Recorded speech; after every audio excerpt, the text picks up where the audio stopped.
예, 조금 전 뉴스연구소에서 전해드린 대로 민주당 이낙연 전 대표 지난 주말 1년간의 미국 생활을 마치고 입국했습니다. 입국장에서 정치적인 메시지는 없을 거다 이런 예상을 깨고 작심한 듯한 발언들, 강한 발언들이 쏟아졌는데요. 잠깐 듣고 오실까요? 여러분은 고통을 겪으시는데 저희만 떨어져 지내서 미안합니다. 이제부터는 여러분 곁을 떠나지 않겠습니다. 대한민국이 이 지경이 된 데는 저의 책임도 있다는 것 잘 압니다. 저의 못다한 책임을 다하겠습니다. 예, 굉장히 힘있는 발언들. 예. 일각에서는 낙향할 거다, 뭐 뒤로 물러나 있을 거다, 다양한 전망이 나왔었어요. 왜 그러냐면 원래 이낙연 전 대표 스타일이 그렇다. 뭐 이런 분석들이었는데 정말 그럴까요? 이낙연 스타일을 누구보다 잘하는 분, 민주당 윤영찬 의원 오늘 스튜디오에 모셨습니다. 어서 오십시오, 의원님. 네, 안녕하세요. 지난 토요일 인천공항에 나가셨죠? 네, 그렇습니다. 현역 의원 중에는 서른 의원 얼굴도 보이고. 네, 서른, 그다음에 김철민 의원님, 뭐 이병훈 의원도 보이고. 박영순 의원님 꽤 나오셨습니다. 신경민 전 의원도. 네, 전 의원도 나오시고요. 지지자분들은 한 1,500명이 모였다고요? 예, 뭐 1층에 입국장, 그다음에 2층에 테라스, 그다음에 공항 바깥쪽에도 또 계셨기 때문에 뭐 1,500명 정도는 넘는 것 같습니다. 분위기가 어땠습니까? 굉장히 뜨거웠죠. 저희들이 예상했던 것보다도 많은 분들이 일단 와주셨고요.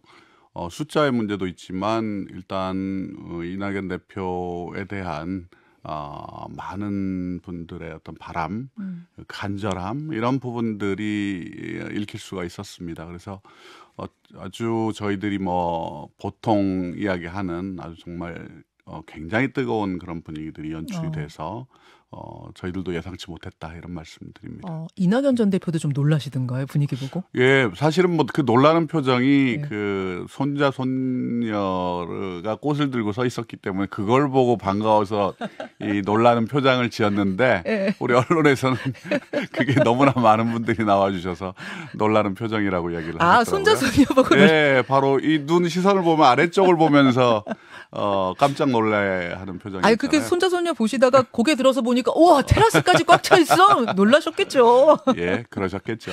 반갑기도 하고. 네. 예, 그렇습니다. 근데 사실은 국내 정치 상황 또 민주당 당내 상황이 지금 뭐 녹록치만은 않아서 할 말이 굉장히 많으시겠죠. 많으실 텐데 이낙연 전 대표 스타일상 강한 발언은 하지 않을 거다. 그냥 잘 다녀왔습니다. 뭐 인사 정도 하지 않겠느냐. 이런 관측이 많았는데 발언이 조금 전에 들으신 것처럼 생각보다는 또렷하고 셌습니다. 대한민국이 이 지경 된 데는 저의 책임도 있다. 못다한 책임 다 하겠다. 여러분 곁을 떠나지 않겠다. 이제부터는. 이건 어떤 의미로 해석해야 될까요? 네, 일단은 저희들도 굉장히 좀 놀랐습니다. 처음에 오실 때 우리 지금 현재 대한민국의 퇴행과 후퇴에 대해서 해외에 계셨기 때문에 보다 더 객관적으로 보실 수 있었고 그래서 그 부분에 대해서 좀 말씀을 하실 거다 이런 정도는 예측을 했는데 본인의 정치적인 책임 그리고 여러분 곁을 떠나지 않겠다라는 이 얘기는 뭐 상당히 앞으로의 정치적인 그런 행보에 대한 본인의 어떤 각오 또 의지를 표출하신 것이고 사실 이 부분은 저도 예상을 못했었던 부분이거든요. 윤영찬 의원도 이 정도? 네, 그렇습니다. 그런데 굉장히 제가 보기에는 1년 동안 밖에 계시다 보니까 오히려 더 국내의 민주주의가 후퇴하고 결국은 다 대선 결과에서 빚어진 일들 아니겠습니까? 그 부분에 대한 본인의 어떤 회환과 책임 이 부분에 대해서 더욱더 절박하게 느낌이 왔던 거 아닌가.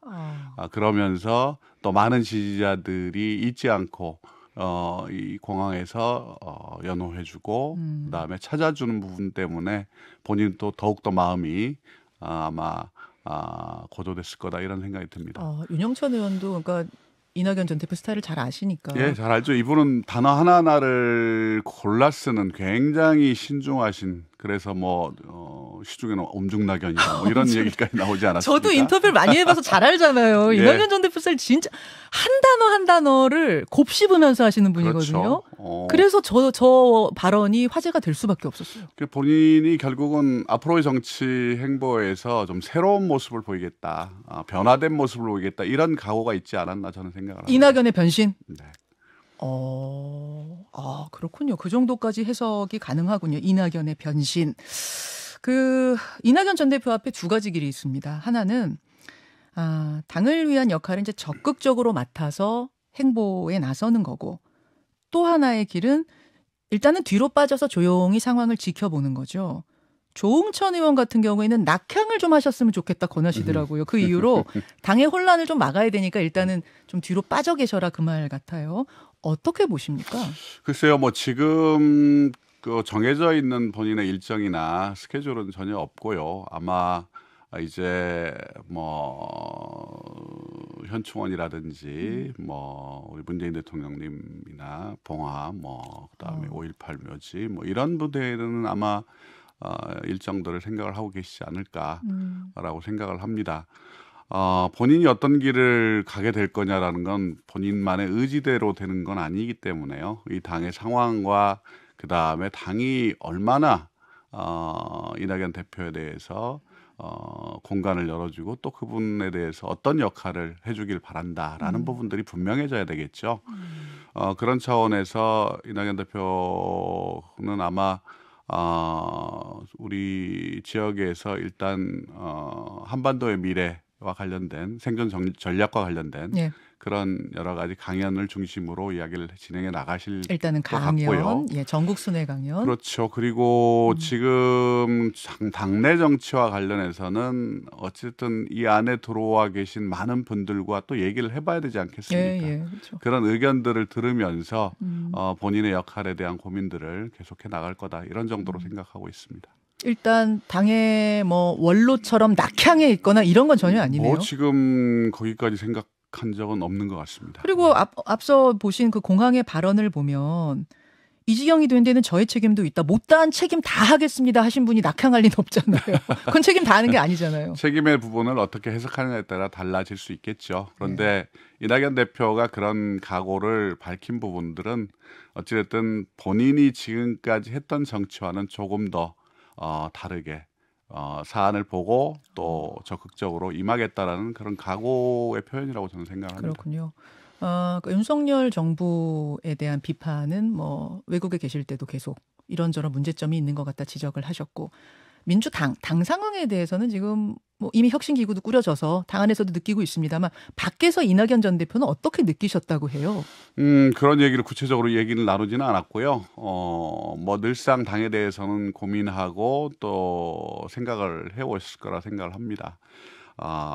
우리가 일반적으로 이낙연 대표와 민주당에 대해서 우리가 판단할 수 있는 부분들은 그가 굉장히 오래전부터 80년대부터 민주당을 출입하면서 김대중 대통령 총재 시절이죠. 김대중 총재와 함께 하셨고 또 그로부터 많은 어떤 정치를 배울 수가 있었고 기자 시절. 그렇죠.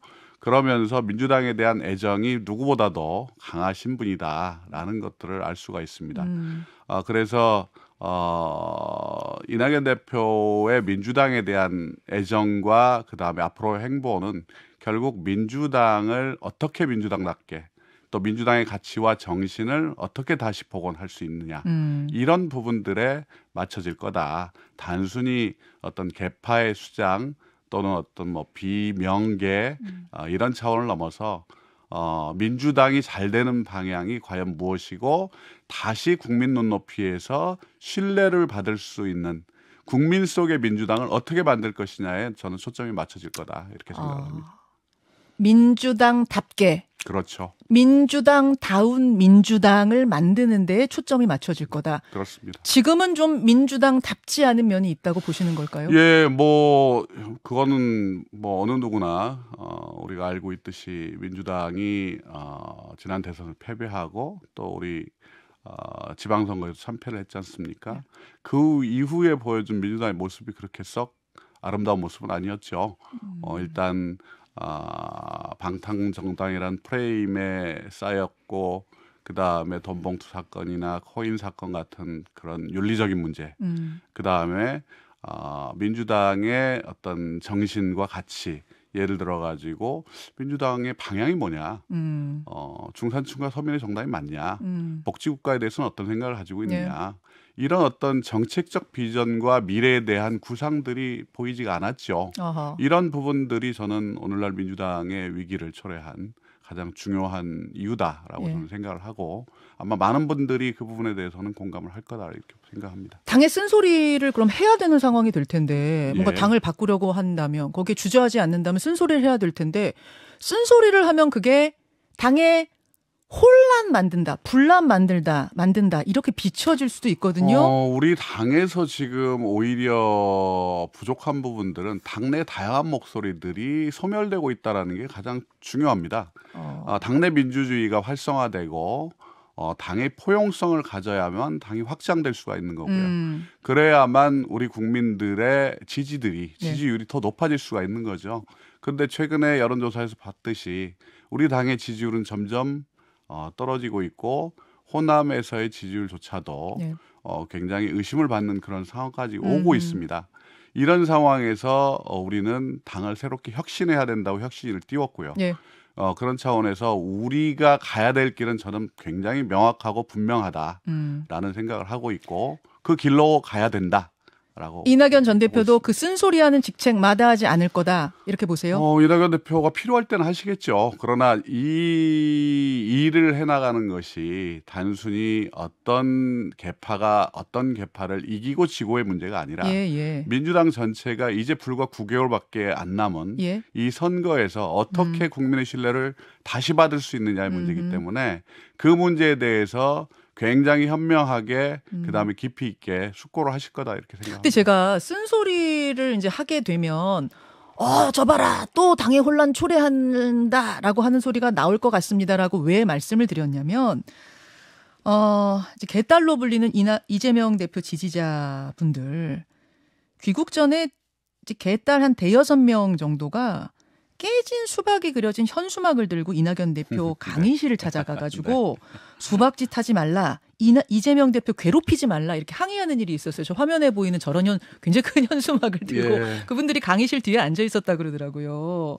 그리고 또 친명 성향의 온라인 커뮤니티에서는 이낙연 전 대표 귀국길에 계란 투척하자 이런 글도 올라왔었고 물론 실행하지 않았습니다만 이런 것들을 보면 분명히 이제 이낙연 대표 가만히 계셔라. 이런 이야기가 나올 것 같거든요. 어떻게 저런 행동을 일단 어떻게 보셨어요? 굉장히 유감스럽고 부끄러운 일이죠. 이게 해외에서까지 저렇게 그것도 윤석열 대통령의 외교 정책을 비판한 자리였거든요. 그 강연이. 그 강연 자체의 기조가 그거였는데 왜 윤석열을 비판하지 않느냐 이렇게 이야기하시면 참 황당한 상황인 거죠. 그분들이 저렇게 저 자리에 계시다가 그리고 그 저녁 자리에는 또 같이 오셨다 그래요. 그래요? 그 자리에서는 또 조용히 또 계셨다는 얘기를 들었습니다. 근데 제가 우리 개딸이라고 하시는 분들께 좀 이 자리를 빌어서 좀 간곡히 당부드리고 싶은 부분들은 이재명 대표에 대한 애정을 가지고 계신 건 좋은데 우리 이재명 대표님의 애정을 독점하지는 않았으면 좋겠다. 특히 배타적이고 공격적인 방식으로 독점하지는 않았으면 좋겠다. 왜냐하면 이재명 대표나 민주당이 살 길은 내년 총선에서 이기는 길인데 그러려면은 우리 당이 계속 확장적으로 나갈 수밖에 없거든요. 근데 확장적으로 나가야 되는데 우리 이 지지자들께서 이재명 대표를 독점하시면 이재명 대표를 도와주고 그다음에 지지하고 싶어하는 분들도 갈 곳이 없어요. 밀어내요, 자꾸. 밀어내게 되는 거죠. 왜냐하면 생각이 조금만 달라도 공격하고 비판하니까. 그러면 우리 당이 커질 수가 있겠습니까? 그거는 이재명 대표를 굉장히 생각하시는 마음은 진정성은 알겠지만 오히려 이재명 대표님을 죽이는 길이고 그리고 굉장히 우리 당을 위축시키고 그다음에 왜소하게 만드는 행위다. 저는 이런 일들이 다시는 있어서는 안 된다. 당을 정말 생각하고 우리 이재명 대표를 생각한다면. 윤영찬 의원님 지역에도 저런 소위 개딸이라 불리는 분들이 계세요? 저희 지역이 이재명 대표님의 정치적 고향이죠. 성남. 예. 예, 그래서 뭐 초기에는 그런 분들도 있었습니다. 뭐 갑자기 지역위원회 사무실에 문 열고 들어와가지고 소리치고 가시는 분들도 있고 그랬습니다만. 뭐 문자도 좀 받고 그러셨어요? 예, 문자 일상적으로 어떤 걸 기억에 남으세요? 뭐 이제 대부분 욕설이고 육도 문자이기 때문에 그런 부분들을 소개하는 건 좀 민망하고요. 다만 저는 이재명 대표님은 저희 정치적 고향, 그 다음에 우리 이낙연 대표님은 저하고 오랫동안 인연을 맺었던 분이고, 사실 어찌 보면 현실적인 힘을 따라가는 게 저한테는 개인적으로 더 훨씬 나을 수도 있는 길이었겠죠. 그러나 저는 이낙연 대표를 30년 전부터 봤지만 이분은 공적 책임감만큼은 의심할 여지가 없는 분이다라고 생각을 했거든요.